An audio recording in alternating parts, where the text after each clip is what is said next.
Hey, I'm Dave Henning, executive coach with the John Maxwell team, and it's podcast day, and we are excited to have with us our very special guest, DianeZidek with ClientGiants.com. Diane is literally an expert on Facebook, and so we're very glad to have you with us, Diane. Welcome.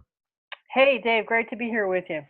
So I've got a lot of questions to ask. Let me get started here. So how does a business owner, small business owner, entrepreneur, how do they know if they're ready to start using Facebook and to get more, to run ads, to get more leads, to get more clients? What are your thoughts on that? How do you think that should look for someone who's just questioning?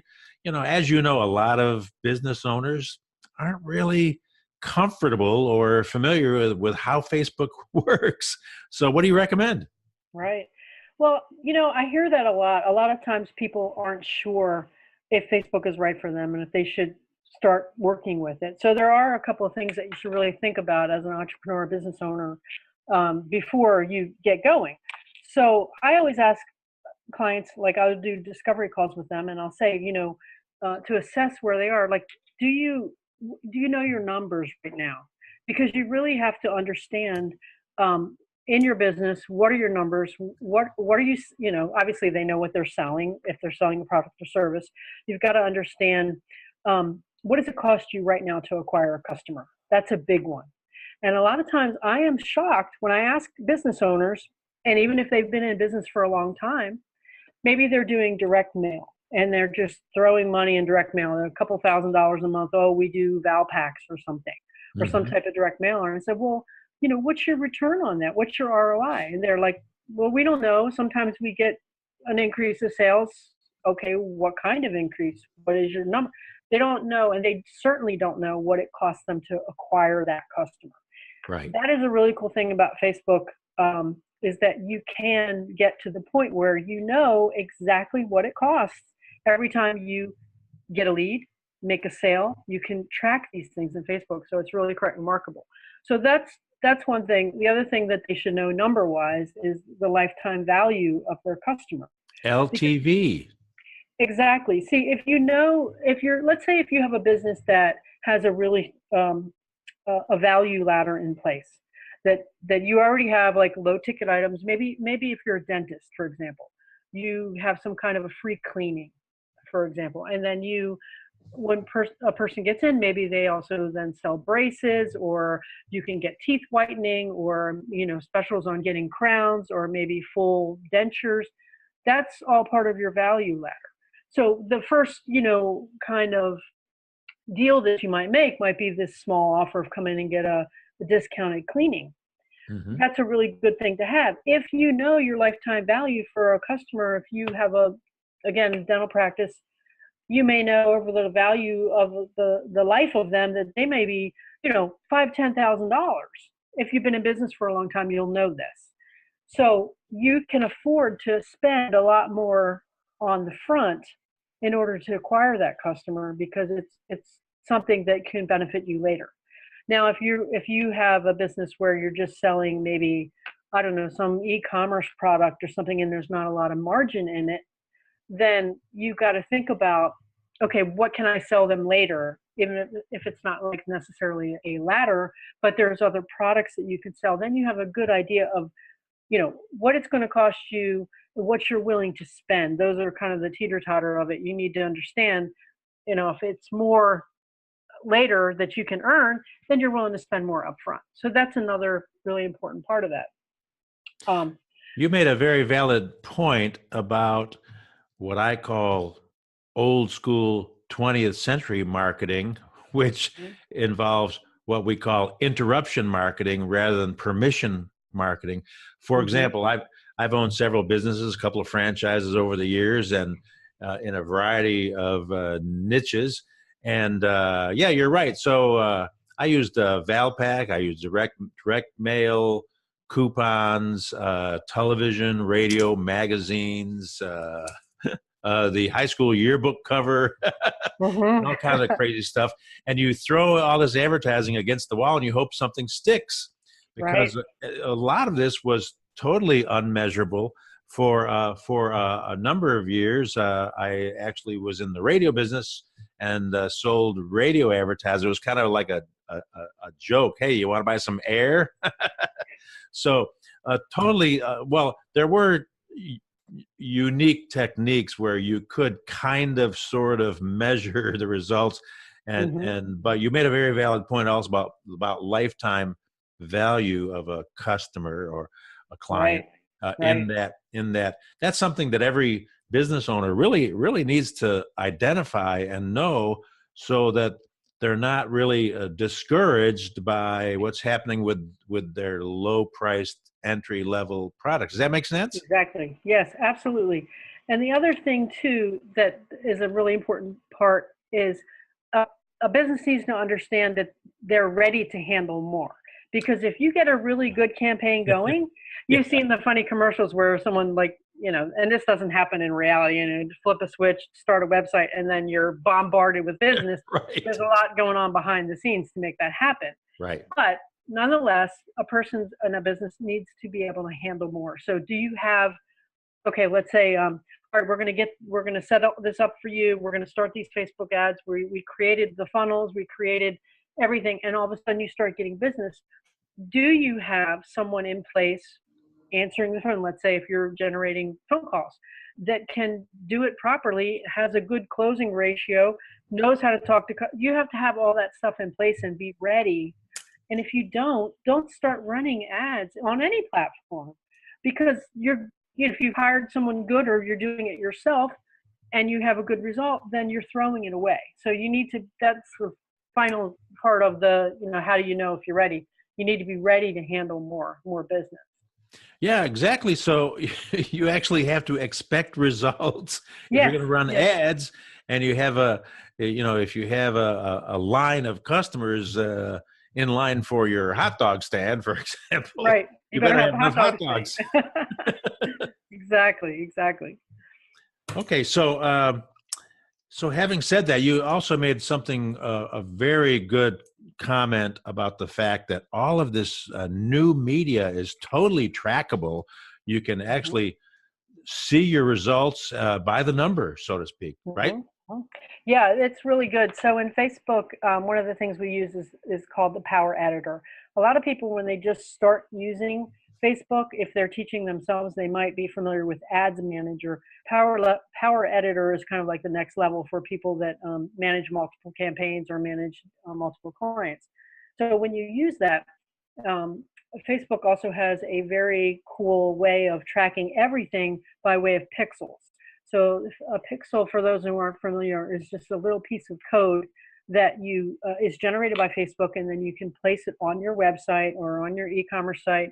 And what that does is it makes your website talk to Facebook. So when people visit there, then Facebook knows, they kind of know a lot, kind of like Google, they know everything about everyone, Right. which is great for advertisers, but maybe not so great if you're a privacy advocate. However, so the pixel, once they're placed properly, and that's a whole other, oh my goodness, a lot of people get hung up with that if they're trying to learn it themselves. But once those are placed properly, you can have events triggered, so that if, let's say, you're just doing a simple, let's just say a lead generation campaign, a person will visit your website and you're offering some kind of a lead magnet, maybe to watch a video or download the ebook, etc. They put their email address in.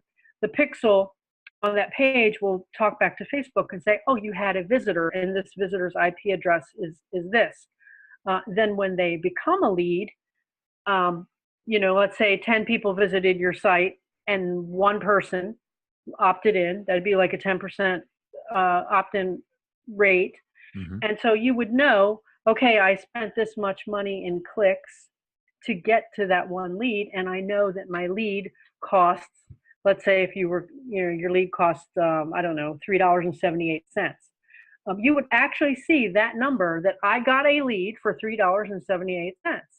And then if they went on to purchase something, you could have a purchase pixel, and you would know, like, if they bought some, bigger ebook, maybe you're selling something for $47, you would actually know that the value of your conversion that's what it cost. That's what money you produce, and you would know your lead. So you can get down granularly to everything, like exactly what things cost across the board, and you can know your exact ROI. So it's really, really pretty cool.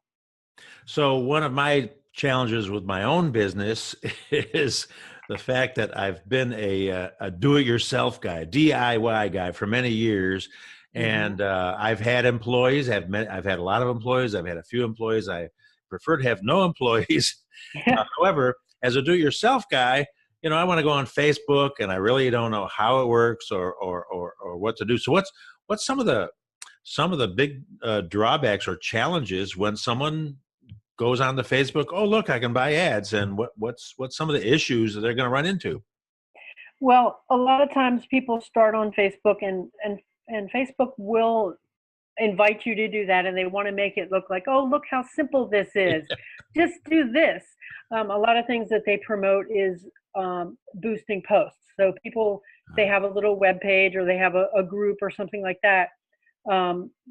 Within their Facebook group, it'll encourage you to boost your posts. Now, I will say that Boost Post has gotten better over the last year because they're giving you more options in that ability. But the fact of the matter is, unless you have already gone and understood everything about the person or the group that you're trying to target, meaning their avatar. So we use the word avatar in marketing, meaning who is your ideal client? What is everything about them? What are their age and gender? Those are the easy ones. What television shows do they watch? What organizations are they part of? What is their religious affiliation? What things do they read? What do they do in their spare time? You really should spend a significant amount of time really going into a deep dive with this, so that you understand who will respond to the offers that you make.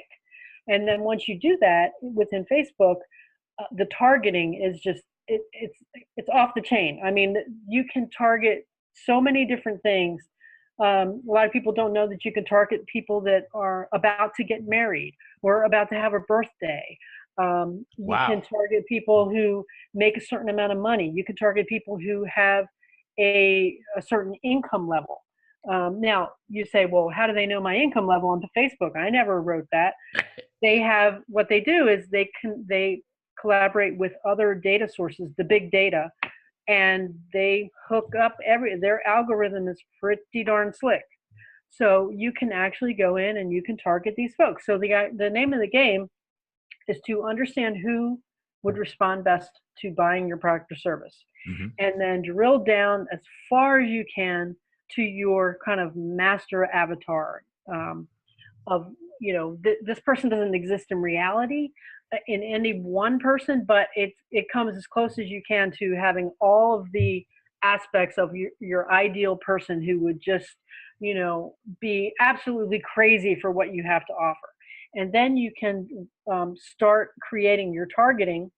And to answer your question, it gets complex. I mean, one little thing on or off can make the difference between a very insanely successful campaign and one that's just not making it. And you're kind of scratching your head, boy, saying, hey, I'm doing everything that I think is right, but I'm not getting any. My bait's not working. My lead magnet is not getting any opt-ins, and it could be just needing to fine tune some of these areas within your targeting.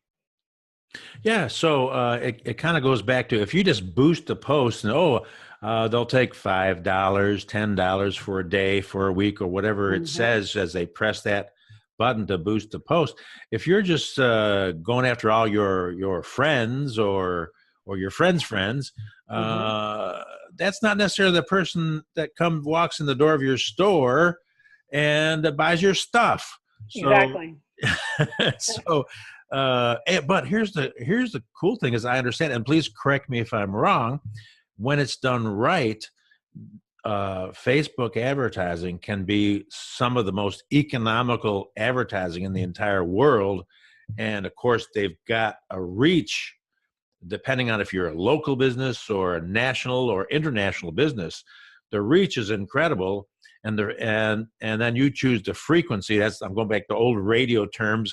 How frequency being how often are you going to target these people, and the reach being how far out or how specific am I getting. So, but then you also said another very important component, and that was a funnel or a capture page where whether or not somebody buys your stuff immediately, you're capturing their email address and hopefully their first name, and you're growing your list. So what can somebody who wants to advertise on Facebook, what can they do with that list, with that information? How do you use a list? Oh, it's the most important thing. So once you build a list, you're building a business asset. And so if you are just throwing traffic to your website, which a lot of people that don't know better, I guess, for lack of a better way of saying, do that, and they spend money on traffic, but they don't actually collect anything. Because once you have people, it's well known that people don't normally buy on the first go around. You have to have a couple of different exposures again and again and make more offers. So once you build that list, you get someone to opt in to your list, and you have an autoresponder in the back end, and you're sending them daily or weekly messages saying, hey, I saw you taking a look at this bathing suit, and you didn't buy it, or whatever the messaging is. You get the point. You're re-exposing them to what they've already looked at, and that's what you want to do, so that they can have another opportunity to buy. If you're not building a list, you're wasting your money. You're wasting traffic, and no business person really should be thinking about doing Facebook ads unless they're already thinking about that full funnel. This is another thing I see people do. They think, oh, I can just run ads, run the ad. Let's make an ad and run it. Well, no, there are big other components. You have to first, understand who you're talking to. Obviously, you're going to get the messaging right. You want to speak to their language, to the way they speak. Let's say if you're speaking, maybe your community is veterans. Veterans and what they might be excited about may be completely different than another type of, maybe millennials. They're going to be totally different ways of speaking to these two types of people. So when you're doing that, you reach in and you speak their language, you get something, an offer in front of them that they're excited about. And then what happens after they click the ad? It's not over. They have to go somewhere. That has to be created. That has to be thought out. What is the next thing they're going to be presented with? So it's not just the Facebook ad. It's what happens after they click your ad. That's just the beginning. The Facebook ad is, you got the targeting right. You have 1.7 billion people a month, billion with a B, on Facebook. So you're in front of them. You got your message in front of them. They click. And then what? Because Facebook is giving you that, but they're not giving you the other piece, which is the whole funnel, the whole, where are they going after that? How does your website look? How does your capture page look? What are you sending them to? So if that's not all in place, that's another mistake that I see people making, or they want to do ads, but they're not ready because they don't have these funnels together, and you need to have that in place. Yeah, so I remember when the internet was invented by a very famous person many years ago, and back then it was like, hey, you got to have a website. The website was the new version of your Yellow Pages listing, basically. You remember phone books? They make a good doorstop now because they're almost kind of totally obsolete. But back then it was all about, I got to build a website. I got to have a presence. It's got to have my contact information. I got to tell all about myself, where I came from. I got to have pictures and maybe even a moving video thing. But here's a very important issue with websites. You send somebody off a Facebook ad to your website, and what are they doing? They're wandering around. They're looking around. They're researching you, because we're living in the age of researching stuff. What do? We go to Google. We search on Google for everything. We check it out. We check reviews. et cetera, et cetera. So having said that, I've heard some pretty significant people say that websites are, practically dead. If not dead, Yeah. exactly said websites are dead. That's his big headline. My feeling about it right now is they have a lot of uses, but as far as driving traffic, when we're specifically talking about Facebook ads, you don't want to send someone to a website. You want to send them to a page where they have one option, and that is to do what you want them to do, or they may choose not to do it. They may choose to click away. However, if you have your pixel installed, then you're going to retarget them, which we do on Facebook as well. But if you send a person who clicks on an ad to your website, they probably have all kinds of things that they could click on. Oh, about us. Oh, learn here. Oh, download this. Oh, what are people saying? They're off on 50 rabbit trails at that point. You lost them. You lost them. No, you want to basically spoon feed, hold their hand to say, you clicked on here to get this, whatever this is. The very next page is, here this is, and you're going to get it right now by taking this action. One action they're able to take. You've got to take them right down the line in order to make them take the actions that you want to take them. No distractions. It's not a good idea. Now, the website itself, I'm not saying people shouldn't have websites. They can, but they're, for this purpose, you definitely want to handhold them all the way down the trail of where you want to take them. Right, exactly. So tell people, believe it or not, a lot of people don't know what in the world an autoresponder is. What does that mean? So an autoresponder is a software that a person can build their list into. So we talk about a list. Basically, a list means a list of people with, at the most fundamental level, is at least going to have their email address and their name. It can have a lot more items, but that is called your list. So let's say if I have a list of 1,000 people that I've collected over time that have expressed an interest in my products or have bought my products. Those could be potentially two separate lists. But the autoresponder is the software that will respond to your people automatically, hence the word autoresponder. So you have the ability to send out an email saying, let's say a person opted in to your list.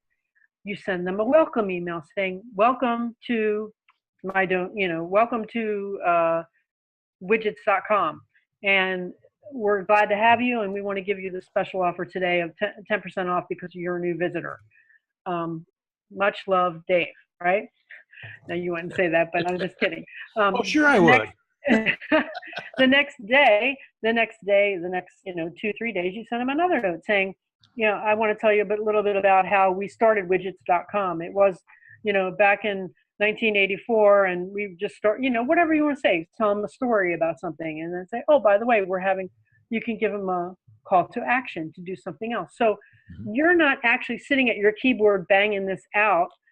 You've already created maybe a 50 series of emails that's going to drip on them. They call them a drip campaign also, that is already in place. And if you've done it right, and it's what's called evergreen, meaning that it's not saying, today's Tuesday, November, whatever, or Merry Christmas, because you don't know when that person's going to be getting it. They could be getting it, in the middle of summer, and they're like, hey, what's this Merry Christmas? It doesn't make sense. If you make it evergreen, that means whenever they receive it, it will be fine. And you can sit back and just work on collecting these leads, and then have your autoresponder doing the follow-up and the selling and saying, if you have a question, reach out to our customer service, etc. And that's way you can automate that process. It's for automation. Okay, great. So that makes a whole lot of sense. So let me kind of maybe explain it to our viewers in this way. Some people remember Henry Ford, and Henry Ford when he was building his very first Model T, actually went to a meat market and saw how they were automating the cutting of their products, their meat, and he went back and created automation which is like having a lot of employees that are more of a system and a process, and in this case, software.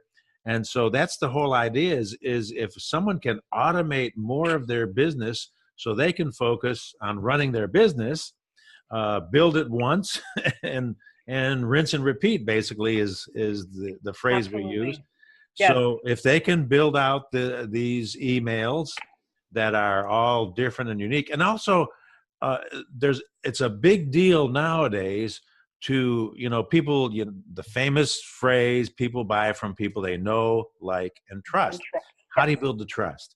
You can build it through this automation, these autoresponders, and you see the commercials for some of them, like the Constant Contacts, and several different ones that are very good, and some that are questionable, but pretty much they're all good. They all do what they're supposed to do.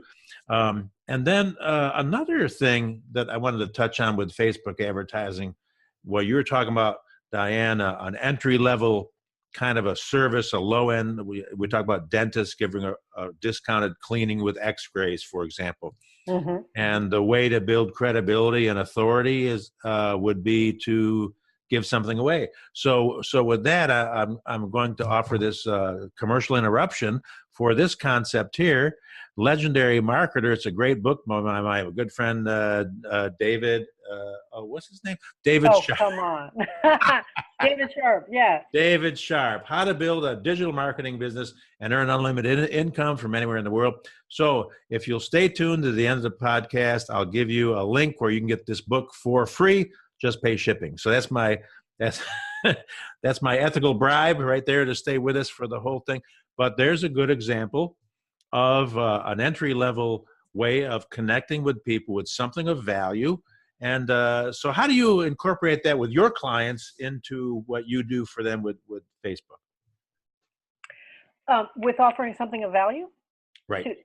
Well, one of the things that I do is I will give someone an entry level of a discovery call where I can actually, say if they're thinking about doing Facebook ads or they want to take it to the next level and get more traffic and create sales or what have you.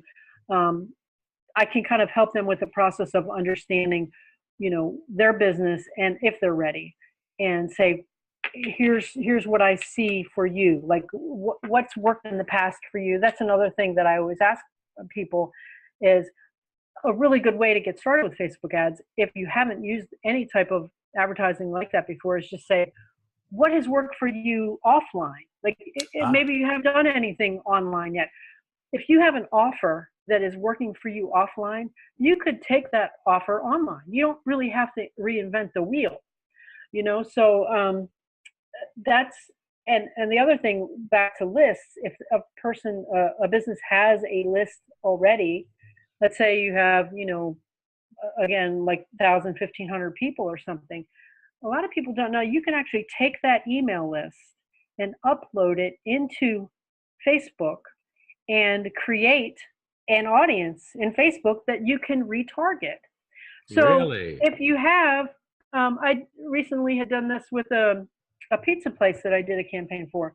They had about 2,500 emails. And so what we were able to do, we just uploaded. Now, it's not going to be an exact match, but because so many people are on Facebook, it actually probably does about maybe 80%, 70, 78, 80%, where it will match those emails, create your audience, and then you could start doing ads to them saying, like in the case of the pizza place, another thing with the targeting you started to mention was you can pinpoint targeting. If I have a pizza parlor that is in a certain zip code or it has an address, I could say, let me target only to the people that are in a 5-mile radius of my business. And then you have your list and you could say something like, come in on Tuesday night for 25% off. You don't need to reinvent too many things when you're just starting. You don't have to think, oh, wow, what kind of offer am I going to? Maybe you already have offers and you just need to take them from being non-digital to being digital, and it could work just fine. For a larger business that might be multi-country or in all of the United States or Canada, wherever, you can take that same concept of, let's say you have a buyer's list of people who have bought from you. Well, within that buyer's list, those people who bought, they're going to have certain characteristics and traits that made them want to buy your product. So you can kind of know that they all have that in common. And when you put that into Facebook, you can actually create what's called a lookalike audience. So you upload your thing, you create an audience, you know that about all these people, that they already like your product or service. You can have Facebook's algorithm actually create a lookalike audience, they call it, and it will massively expand your list, and then you can market to those people. So it's really pretty cool that it does that. I mean, there's so many things that you can do with Facebook if you know what you're doing. That for me, getting back to your original question, I need to be with someone on the phone, or we usually do a Join Me or a Zoom, and see, what's working for them now. What are they doing? What are they up to? What kind of offer do they have? And then because of my experience, I can say, oh, this is going to be great for Facebook because I know who we can target. I know what kind of offers we can build out, or what we can use that they already have. And let's take this approach. And it works really, really well. That's fantastic. So let me ask you this. What are some of the common mistakes that people seem to make when they're running Facebook ads? Well, the big one that I see a lot is people spending way more money than they need to in order to just find out if it works. You don't need to spend a lot of money on Facebook ads. You should always, in my opinion, you should always test low. So if you have done your homework and you believe that this offer is going to resonate with this targeting because you've done your avatar and you set that all up, that doesn't mean that you sit there and put a $5,000 budget on it and let it run. You never should do that. I don't care what kind of homework you did. You need to test it low first. Test it, $5, $10, $15 and see, because of the tracking that we already discussed about how I can see what my ROI is going to be. I can see what kind of the lead cost. I can see, what's happening. Once you start to see what results that you're getting, then and only then is when you should scale. So if you know that it's running and you say, hey, we have a winner here, this is great, then you start putting some money into your ad spend. And if you're, putting $1 in ad spend and getting $1.20 back, you do that all day if you were in the casino, right? You how many dollars can I put in there because you're making money?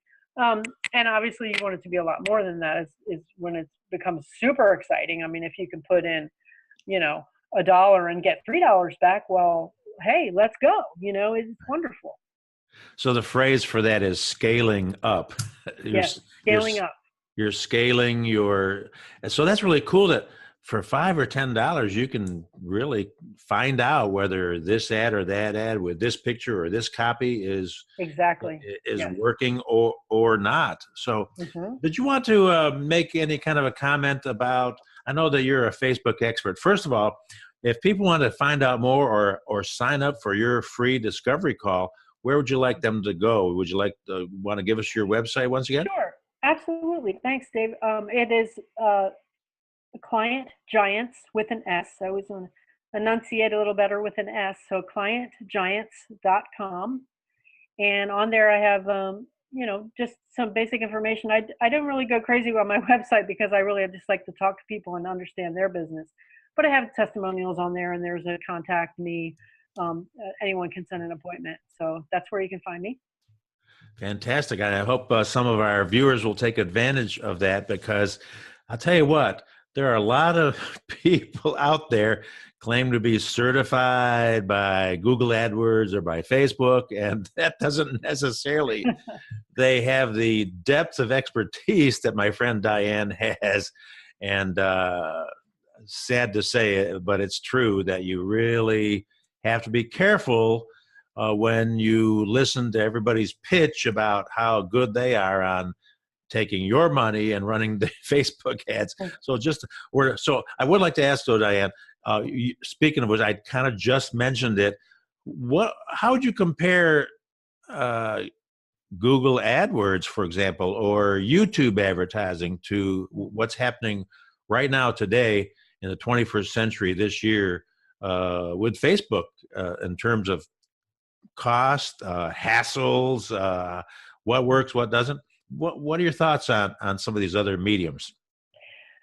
Well, they all have their place to be used. One of the big differences between Facebook advertising and, let's say, advertising on Google or Bing or something like that, or even YouTube for that matter, because Google owns YouTube, is the intention of the person doing the searching. Or let's say if you're on Google and you're searching for something like you want to, buy a new sweater, you might be searching for best sweater prices, or where can I buy a cashmere sweater for under $50 or something like that. You have an exact idea of what you want, and the ads that are going to be served up to you are based on those keywords that the advertiser put in. So that kind of intention of the person is different than with on Facebook. You're coming at it from a different approach, meaning you're saying, who is a person most likely to want my product or service? And you're putting your offer in front of them. They're not searching for you, in other words, on Facebook. On Google, they're searching for you. So it's a different type of way to get to your people. Facebook is more conversational and friendly, and people go there to feel good. They want, as a matter of fact, if as an advertiser, if you actually write copy that makes people feel bad, they will reject your ad. So you can't do an ad on Facebook, such as like if you're in the nutrition space, you can't write an ad that says, "Are you tired of feeling fat?" They won't allow it, because they'll come back and say, "You make people feel bad when you say that." So you're not allowed to do those kind of ads. On Google, I don't know what their policy is right now on that, but you could see ads in the past that would say something like "tired of feeling fat," because someone types in, how do I lose weight? How can I lose 10 pounds in 2 days? They've actually typed that in. So you're going to get those kind of an ad, those kind of ads. And YouTube since it uses the same platform as Google, they also have the same type of intention. Your users are going to be in YouTube typing how to lose weight fast. So they're actually giving you the input. Your person that you're trying to reach is giving you those inputs. Whereas on Facebook, you're actually determining up front, like, who do I want to reach? You're building that idea, and you're targeting them versus them searching. So those are the differences there, and they both have their place. I personally love Facebook because of the fact that you can target the people most likely to want your products and services, and you can speak to them. And if you're good at it, if you can write great copy and you can speak right to the heart of the thing that's bothering them the most, their problem. I mean, it's simple. Advertising is not that complex. Technically, it can be on some of these platforms, but the overall way you approach it is, look, these people within a certain group, with a certain industry, have a problem, and we've identified whatever the problem is, and you are offering their solution, and you're putting the solution in front of them and saying, "Here, take my solution." If you do it right and you have all the steps in place, it should work just fine. You don't want to sell the ice cubes to the Eskimos. They don't want them, but offer the solutions. Exactly. So it makes sense to do that. Right. Well, that makes a whole lot of sense. So again, just going back to what you just said, I've heard a lot about people being able to find the right people who will respond to their ads. So talk further, if you would, a little bit about how that works. You have described it in several different contexts, and even people can kind of get weird about, well, what does an avatar mean, and what am I talking about? Again, business owners are experts at what they do, and not necessarily expert on all the lingo and terminology that marketing people like we do. Yes. So s- someone wants to know, well, all right, clarify for me again, how do I find the right people who are going to respond to my ads on Facebook? So it's the targeting, and it is defining. If I can try to, it's hard to, as a marketer, sometimes to forget what you know so that you can speak really well to that, because it's so something I do all the time. But it's We very don't, important. And we I'm so don't, glad you asked that. I'm so glad you we did. don't speak of your language. Yes, yes. But it's important for clarity to do that, to kind of back up and say, you know, the person who is most likely to want your product or service. You know, if you're selling something, let's say a supplemental insurance policy for someone over 60, Hmm. right? Um, that's a product, and someone may need that. Well, we the easy parts are we know what age they are. We're not going to market this to someone who's 22 years old. Hmm. So as you start to build your avatar, meaning the person, the ideal person, just the word we use to describe them, the first thing is their age. We say they're 60 or older. Um, Maybe in your business, you happen to know, based on your own business statistics, when you look in, you say, you know, most of the people that are responding to me are men. They're the ones doing it. If you know that, then you could say, okay, we're going to go after men. We're going to go after over 60, and we're going to go for men. And then we say, maybe they are not working now. They're not currently employed. They have stated a status as retired, let's say. So that'd be another status. You can say, we're going after men who are over 60 who are retired. And maybe you know that the people that bought your supplemental policy before have made a certain amount of money or in a certain income bracket. That's another data set that Facebook has access to. So now we've got four things. Maybe you also know that they are members of AARP. You happen to find out that a lot of your members are that. That's a fifth set. So as you can see, we can go on, and you can and you want to go on and on. You want to get as deep as you can and say, what else do I know about these people?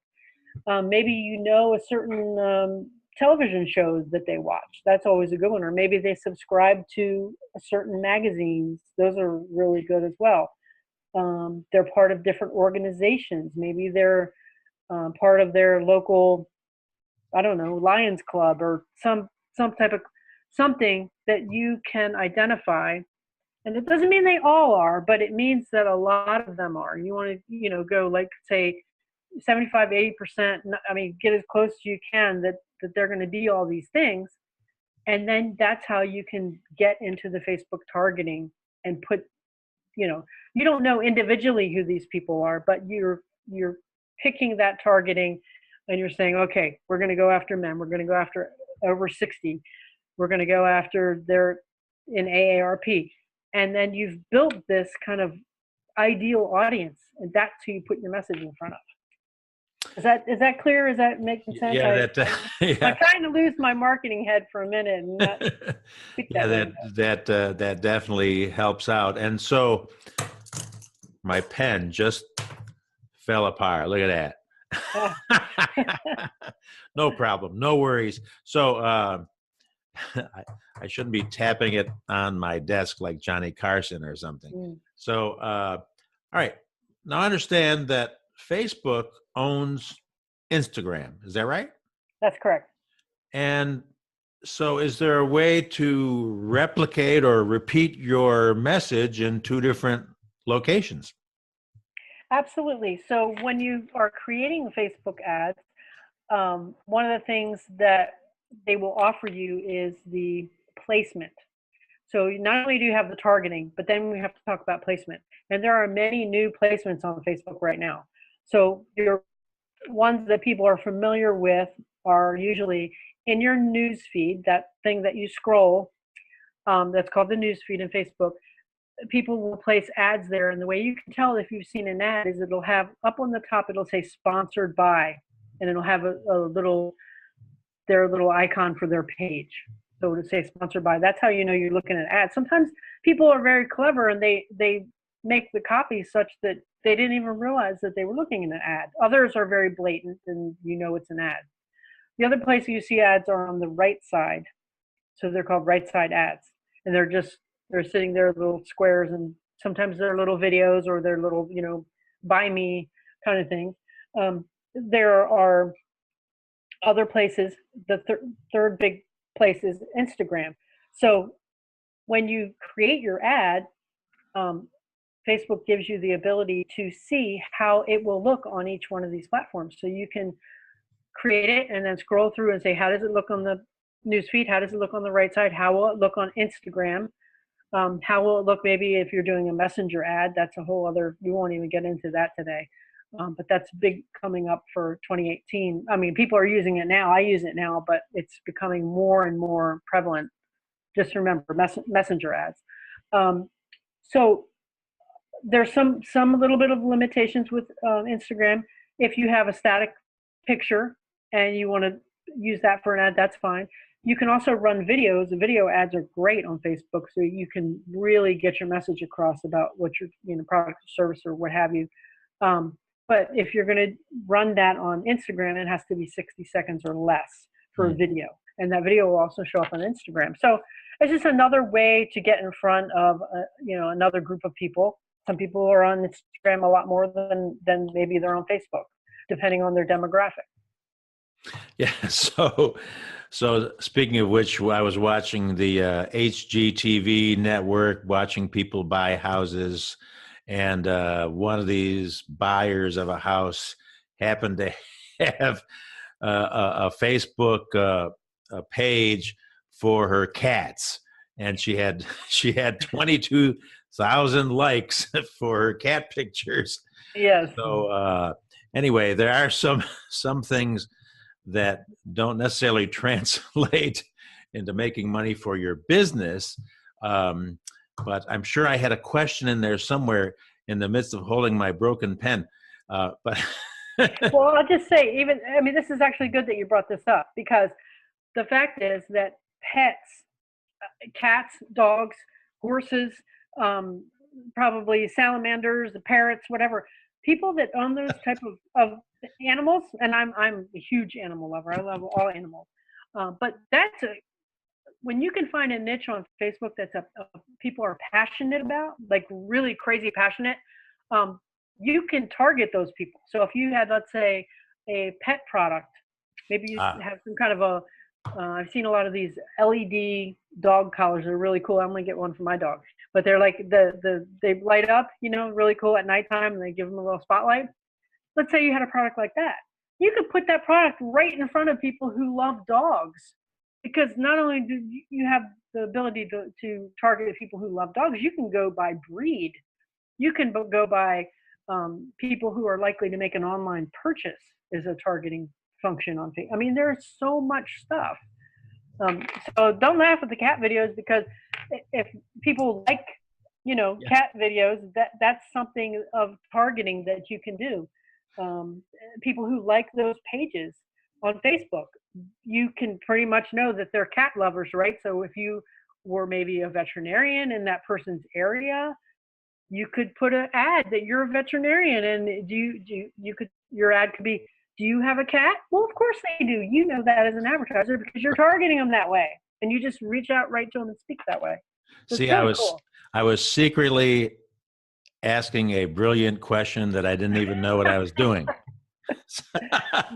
Beautiful. Which reminds me, you were talking about video on both Instagram, which can be no longer than 60 seconds, but also a Facebook video. And if you would touch on the fact, and this is even more true today, that people want authenticity.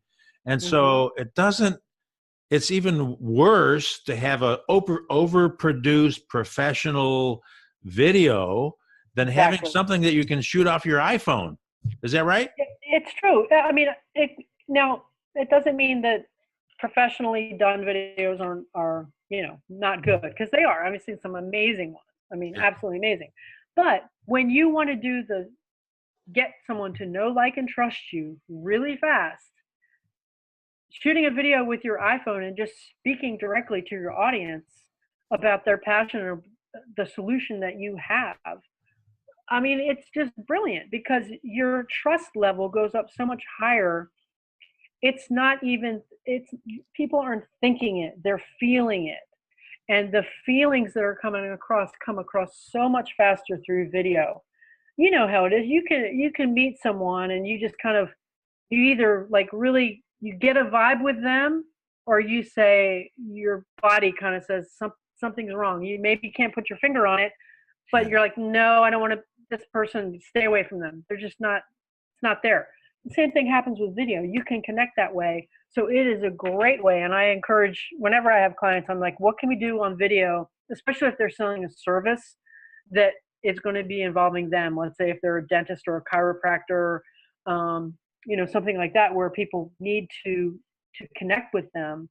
They're going to see the video, see the person's face, and I like that guy. I like that Dave Henning. He's pretty cool. I think I'm going to reach out. I want to get some of his coaching. He's the guy for me. Yeah. So, and speaking of quality of video, would it be fair to say that people need to give themselves permission to not be perfect and to make mistakes and to not procrastinate and take one, take two, take three? Oh, this has got to be absolutely perfect, because it also humanizes someone when when they Yeah. allow you to see their flaws. So it reminds me of the of the door-to-door Bible salesman who won the annual award of all the. It used to be a big deal to sell books door to door and encyclopedias door to door. Young people would probably have no clue what I'm talking about. But he won the award, and he had a tremendous problem with stuttering. Mm. And so when he got his award at the annual convention, the president of the company says, "We want you to share with our fellow door-to-door Bible salesman, how did you win this award?" And he said, "Well, I'd ask them if they wanted a Bible or did they want me to read it to them." He Oh sold a boy. lot of Bibles. I know, and I apologize to all my friends who stutter. My older brother had a serious challenge with that in his younger years, so my apologies. Please don't take offense. I love Yes. you. We're not making fun of people who stutter. It's Absolutely not. just We a would never do that. story. Yeah. So anyway, Diane, thank you so much for being with us today. Again, I encourage people to go to your website and give us your website one more time, Diane. And we want to make Yes, sure that that's it's clear. I highly recommend that you at least give Diane a call and set up an appointment for a discovery call. Why not? You've got, as someone once said, if you've got nothing to lose and everything to gain simply by trying, then why not try? nice. Well said. Yes. My website is www.clientgiants with an S on the end, clientgiants.com. And you can go there and just connect with me, send me an email, or sign up for a discovery call. I do them always on video, and I only like to be in a situation where it's a win-win. I really do mean that, and you can ask any of my clients that. I won't even take on a client if I don't think I can make a win for them. I don't want to. I want to just have that winning mentality all around. If it's not a win-win and someone's not going to win, I don't want to be part of it. So that's kind of my philosophy. That's fantastic. So, any final words on people thinking about using Facebook Yeah, for just ads? be careful out there. There are a lot of places where you can go get free information about how to do things with Facebook ads. The thing that I found is a lot of people are very certain that this is the way, you must do it this way. The thing is, just with any learning, there are lots of different ways. There are many ways. Um, People say there's more than one way to skin a cat, and I'm like said, I was an animal lover, so I say there's different ways to free a bird from a cage. So go out and find the information. There's with YouTube, you've got a lot of different options, but just collect a lot of information from a lot of different voices, And that's the best way that I found to really be able to put it all together and to connect some of these dots and go, okay, I'm starting to understand now how this is all coming together. Well, and to that point, Diane, Facebook is evolving; it's changing. So you can't really like go to one guru expert that says, Yep. "Hey, here's 1, 2, 3, 4, boom, it's going to work." That's just not true. So you've got to be open-minded and understand the pluses and the minuses of, and go with what's totally current. And of course, the challenge there is how do you know what's totally current with Facebook? That's why they need to call you up and to have a free discovery call. So thank you so much, Diane. I'm talking with DianeZidek, the owner of Client Giants. She is a Facebook expert and very willing to let you know whether it makes sense for you or not. Boy, what a fair idea to have, to say, let's have a discovery call. Let's talk. Let's see if this is going to make sense for you, if we're a good fit to work together, and go from there. Having said that, I want to wrap up with my with my little book here. You're going to get this free book just by going to davehenningcoaching.com. I want to give this to you as a gift for watching today's podcast. This legendary marketer, I'm going to block my face here, my friend David Sharp, How to Build a Digital Marketing Business and Earn Unlimited Income from Anywhere in the World.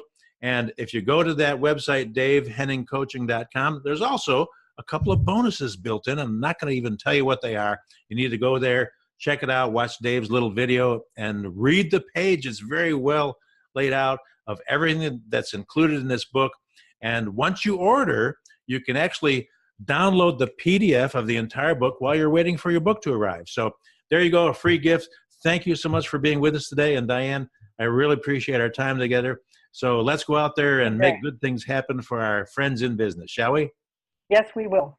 All right, everybody. Really appreciate it. Thanks. All right, great. Have a great day.